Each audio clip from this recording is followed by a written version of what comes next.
Jeff Prugh, and this is my wife Karen. Hi. And together we are the owners of Hi-Fi Espresso in Hermosa Beach, California.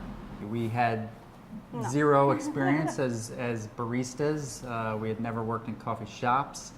Little by little, things start to happen in your life. Little things start to speak to you where I said, you know, I want to take a class and learn about this.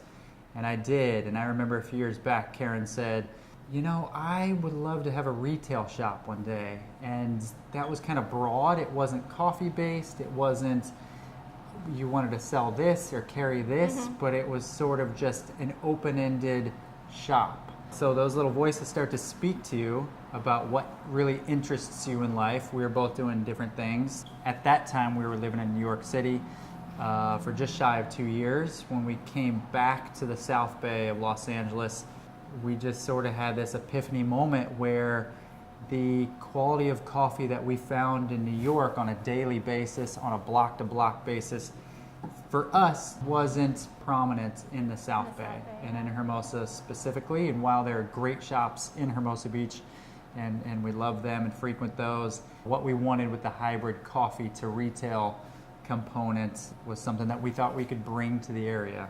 Find out what you like first. Find out what excites you, because that's what we did. We found a coffee roaster that we liked. We actually had a couple, and when we reached out to them, we heard back from Counterculture, which is what we have now.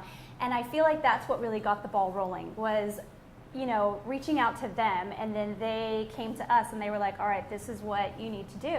This is what we do in order to help you open a shop, and this is what you do for us. They offer advanced training courses. They offered them to us, and they also offer them to any of our baristas that we hire for free.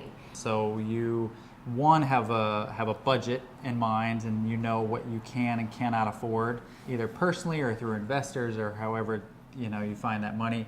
Two, you find the space, as she said, and start to prioritize what needs to happen in order to make this dream become a reality. And then it's just all about education and educating yourself.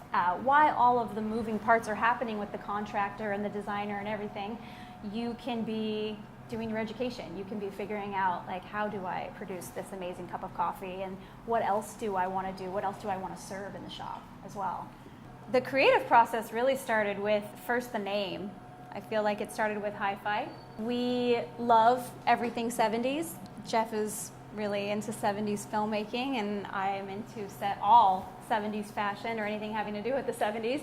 We started with the name from a film that was based in the 70s, Boogie Nights. So we threw everything at the wall to see what stuck. One day we said high five, because that sounds like a positive affirmation, and then it's like the Swimmy Swami Swanson thing from Dumb and Dumber, where it turned into Hi-Fi, and we recalled a film that we both like, and a scene from this film where they try to explain what Hi-Fi meant in the 70s. Yeah. It was a term for the highest end Highest stereo equipment. fidelity. Right? And it just made sense to us because it spoke to us personally, and it had meaning for the both of us and our relationship together. I think networking is very important. I think that without all of our family and friends and our contacts and everyone that we've known throughout the years, there's no way that this would have happened, you know, because it's a support team.